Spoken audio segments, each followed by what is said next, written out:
Hi everyone. So today I'm going to be sharing things that made it possible for me to grow my hair long. So yes, this is my natural hair. It was actually flat ironed, and maybe after this video or tomorrow I'm just going to pour water on it so that it can shrink back because I flat ironed to actually see my length and to also trim my hair. Of course, I flat ironed last in 2022. Yeah, so this is 2024, so I don't use heat often. Okay, so I'm actually going to be looking down at my phone because I wrote down things that I don't want to miss, that are very important for people that want to actually grow their hair long. So the first thing is actually consuming the right information. This part is very, very important because we have a lot of false information flying and some things that are actually not even scientifically possible. Things like people telling you use this and your hair will grow 3 times faster. To be honest, things don't happen like that. And then fine, everybody talks about hair growth on the internet, but nobody actually talks about hair growth rates. And when I started my natural hair journey, the hair growth rate part was something that really affected me because I would do all the things that people say do this and your hair will grow like crazy, but then I will not see the result, not knowing that the hair growth rate also matters a lot. And if you don't know what hair growth rate means, it actually means the rate at which your body produces the hair, the rate at which hair grows out of your skin or hair grows out of your scalp. So even if you're actually using the right hair care product, you have to know about hair growth rates because it will help you have realistic expectations. For example, an average human grows zero point 0.5 inch of hair in a month, but some people grow less than that, and I also grow less than that. My hair actually grows at 1/3 of an inch a month, so it takes me 3 good months to get 1 inch of hair, and 1 inch of hair is very little. It's basically like this. Yeah, 1 inch of hair. So 1 inch is very, very little, and it takes me 3 good months to grow that. So for me, when I started my natural hair journey, what did I not use? I did the inversion method, I did the greenhouse effect method, I did the hot oil treatment, I used rice water on my hair. That's why when people were saying rice water makes your hair grow fast, to be honest, it doesn't. It doesn't. If you want me to break it down for you, I will. Okay, it doesn't. And then I used pepper, I used mayonnaise, I used basically everything that was on the internet. But did my hair grow fast? No. And then I felt maybe it was because I had a deficiency. So I started to buy supplements. I took a ton of supplements. Did my hair still grow fast? No. But I have hair on my head. I'm actually going to show you guys my relaxed hair and then my natural hair when I started and a full picture of what this hair is looking like. And this is about 9 years total of dedicating my time into hair care. Yeah, 9 good years of dedicating my time into hair care. So it took me that long to actually have something like this. Of course, my hair is not 9 years old, but I've been growing my hair for 9 good years. You understand? So my hair is about 7, 8 years old. 7 years, yeah, 7 years. So that's number one. Number two is being willing to learn to take care of my hair, of course. So for someone that has had straight hair for basically all her life, when I say straight hair, I'm actually referring to relaxed hair and even short hair. When I went natural, it was weird for me to see what my natural hair texture looked like. And to be honest, some Nigerians or Africans in general still have that mindset where they feel natural hair is not enough. It's not good enough for basically everything. It's the hair that grows out of your scalp. It's the hair that grows out of your scalp. If the hair that grows out of your scalp is not enough, then you have a problem. That's just the truth. Because most people feel it should be straightened or one thing or the other for it to look good. No. Like I said, I only flat ironed my hair to see the length and to trim my hair because I did that in 2022 and I wanted to see what it looked like. Okay, so I went for over a year without flat ironing my hair. And another thing again is that once I'm done, like I said, I'm going to pour down my hair and wash my hair so that my curls can come back because I don't enjoy having straight hair. I just don't. So for me personally, when I went natural, it was strange to have a different texture, but I had to learn to accept that okay, this is what comes out of my scalp. I had to program my mind that way. And fine, I was used to heat when I actually went natural the first or when I went natural in 2015. I was used to heat, but I had to learn to disconnect myself from heat. That's why now I can go for years without using heat, which is amazing. And then the reason I'm talking about this part is because if you don't love what comes out of your scalp, then sis, you're not going to be able to take care of it properly, because you would always have one complaint or the other. It's either my hair shrinks a lot, shrinkage is normal, or my hair does this, or my hair does that. See, it's learn to love yourself and love your hair. When you love your hair with your whole heart and you love your curl pattern, the reason I'm saying curl pattern is because I also had a problem with mine. I was wishing I had looser texture, but now I don't wish. Please, I don't wish, because if I wish for looser texture and every other person wishes for a looser texture, then who is going to have the type 4 hair? Who is going to have it? My hair is type 4A and 4B, and I love it so much, and I would never alter it permanently for any reason. Okay, and now moving to the third point, having the right combination of products. This part is very, very important, because some people just feel, oh, when they say hair products, just buy an oil and you're good to go, or just buy shampoo, oil, and butter and you're good to go, or just buy a leave-in conditioner and you're good to go. Sis, it doesn't work like that. Fine, those things are individual things, you understand, but you have to have the right combination of products. You have to have products that help you with breakage. And when I say breakage, breakage in general. In case you don't know, there are three major causes of breakage: breakage caused by lack of protein, breakage caused by lack of moisture, and breakage caused by manipulation. So if you can take care of breakage caused by manipulation, which has to do with how you handle your hair, that one doesn't involve products, and then take care of breakage caused by lack of protein, lack of moisture, then sis, you need more than just your shea butter and your oil, or your shampoo and your oil. You need five basic products. Number one is your shampoo and your conditioner, because of course you need to wash your hair.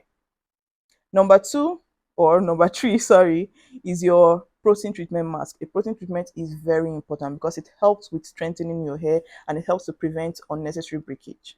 And this actually applies to people that have both natural and relaxed hair. The fourth product you need is your leave-in conditioner, because you need that moisture. You need your hair to be moisturized. It prevents unnecessary breakage and also prevents breakage from trying to handle dry hair. And the last product you need is your buttercream or a sealant. You can use an oil or a butter, a sealant. And then after that, that's when you can now think of adding something for your scalp, which is when we come in to talk about the Ayurvedic oil and the rest we use on our scalp, talk about our scalp looking healthy. But the basic product you need is five basic products. One or two products is not enough to help you properly, listen to the English, properly prevent breakage and help with length retention.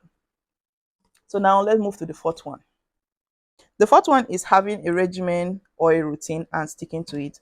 So it's one thing to actually buy products, but it's another thing to actually stick to the routine. You need to have a routine. You can't buy product and then just use it whenever you feel like. No, you're not going to get the results. You have to create time. For me, I had to alter a lot of things. There are some styles I don't make just because I want to have the chance to actually be able to handle my hair or do specific things at the right time. For example, I can't put my hair in maybe little braids when I know it's going to take me a long time to take it down. Or maybe if I put my hair in specific styles, I will want to leave that style on my hair for like 2 months. So that simply means I won't have the chance to do other things. No, I program my life based on what I want to achieve. You understand? But of course, I'm not saying if you put in a style of 2 months, you still can't do something. You can, but you that's what we talk about when we mention routine. You have to have a routine. If you take down that style of 2 months, what will you do? Are you going to do a protein treatment? Are you going to deep condition? What are you going to do with your hair? You understand? And then how are you going to handle your hair? So all these things matter a lot. Still on having a regimen or a routine, there are specific things I no longer do to my hair and I would never do to my hair. Why? Of course, I don't have the time for them again, and that is DIY. If, for example, you want to actually strengthen your hair, the best way to strengthen your hair is to use a protein treatment mask. So why will I suffer myself gathering different herbs and stuff that basically is already even in my product just to apply on my hair because I want to strengthen my hair? I'll just use a protein treatment. And then if I want to give my hair conditioning effect on a deeper level, instead of blending banana and stuff that I know I should just eat, I will just use a deep conditioner. It's that easy, you understand? So let's move on to number five. Number five is actually handling my hair with care and preventing breakage so that I can retain length. So the key to having long hair is preventing breakage and retaining length. This is because when you prevent breakage, you would retain length. There's no two ways about it. If you are able to prevent your hair from breaking off, you will be able to keep every little centimeter and inches that your body is growing. And that is how your hair gets longer over time. So it doesn't actually matter whether your hair grows slowly like mine or even slower than mine. Just prevent breakage, retain length, and have a ton of patience. That is all. Moving on to number 6. So number 6 is actually realizing that my hair might not grow to my knees, and that is perfectly okay. The reason I'm saying this is because when I actually started my natural hair journey, I was comparing myself and wishing that I had some people's hair. But to be honest, things like that will just end up getting you depressed and making you feel like your hair is not even growing. So to actually enjoy your journey, remember your journey, it is your journey, not someone else's journey. Focus on yourself. Disconnect yourself from other people's. Of course, it's not bad to have goals and, let's say, role models or something, but it is your journey. So it might be different. Okay? Learn to accept it the way it is and stop comparing your hair with someone else's hair. And let me just give you an example. If you have a friend that actually has a longer anaging phase and a faster hair growth rate, it will take her a shorter period to achieve specific length compared to you, which of course, like me myself, that has a slower hair growth rate. Of course, I don't know my anaging phase yet because my hair is still in the process of growing. And this is just the reason why I tell people to start. You just need to start so that you will know your hair's full potential. You can't just sit down and blame genetics. By the way, genetics actually plays its own role, and I'm actually going to mention things that genetics does, okay, when it comes to hair care. Number one, your hair color. My hair looks black, but when you see me under the sun, my hair is actually dark brown. This is how it grows out of my scalp. There's no product apart from hair dyes that would actually change my hair. And this is part of genetics, okay? My hair color. Even if I dye it, the one coming out from my scalp would still be dark brown. That is how it happens, okay? Except I start to go gray, and then, of course, it's going to change. So one role genetic plays has to do with your hair color. Number two is your hair texture. Some people are born with looser coils, like I talked about earlier. Some people are born with tighter coils, like type 4 girls. Some people are in between. Some people have straight hair. Of course, the straight from flat ironing can never be like the straight from someone that has type 1 hair. Yes, there's 1A, 1B, 1C, just how we have 4A, 4B, and 4C. So what you are born with cannot be altered from your genes, except you are born with it that way. I don't know if I'm making sense right now, but what I'm trying to tell you is that even if you alter it outside, when it's time for it to come out of your skin, you will still get the same result that you altered in the first place. When I say the same result, the hair you had before you altered it. Another role genetics plays is in the density of our hair. For example, my hair is actually medium density. It's not too full, it's not scanty. In between. So some people are born with very full hair. There's no product you use that will take your low density hair or your scanty looking hair to extremely full. But of course, there are things you can do to improve the appearance of your hair. So the density is also another role genetics plays. And then, I don't know if I've mentioned this, but your hair growth rate. So in other words, the speed at which your hair grows out of your scalp or on your skin is actually influenced by genetics. Yeah. So there's no product you would apply to the hair or to the skin that will make the hair grow 3 times faster. It's not possible. You can't just change genetics like that. Another thing again is the length of your anaging phase. So anaging phase is actually your hair growth cycle, how long your hair grows, like the length before it falls out and a new strand starts to grow in its place. So these are things that genetics does for you naturally. You don't have to use a product for all these things to happen or for all these things to happen.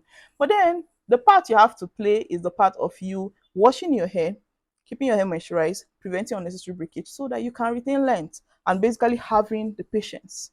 Yeah. And then apart from the product parts, the inside matters a lot too. If you're having deficiencies, it can affect how your hair grows. If you are having hormonal issues, it can affect how your hair grows. If you're on heavy medication or if you are stressed or if you're on a restrictive diet, it can affect how your hair grows. So also take all those things into consideration when you are actually having the mindset or you are actually preparing yourself for having long hair. I don't know if the grammar is correct, but whatever. I know you understand what I'm saying, okay? And then coming to number 7, this part is very important because it has to do with having a ton of patience. As a human, you need to realize that your hair will not grow like weed. When I say like weed, you cut it in 2 days' time, it's already long. You're having like 1 inches in 2 days' time. No, it takes time. Even when you plant corn, you can't just plant today and harvest tomorrow. It takes time. It has a time frame. Same with our hair. So you have to develop patience. You need to be patient. Okay? So for someone like me, I grow 1 inch of hair every 3 months. 3 months is a long time. But I have hair on my head because I've been patient enough to do the needful, take good care of the hair just so that it won't break off and so that the hair I had maybe the beginning of the year and the end of the year would actually be different. Some people's hair grows slightly faster than mine. So some people, it takes them just 2 months to have 1 inch of hair. If you belong to that category, still, you would need to still prevent the breakage and retain the length so that your hair can grow long. So there is no magic product, okay? There is no magic product. The only magic that can happen is how you take care of your hair, how you handle your hair, things you do to your hair, products you use on your hair, and how patient you can be to actually see the results.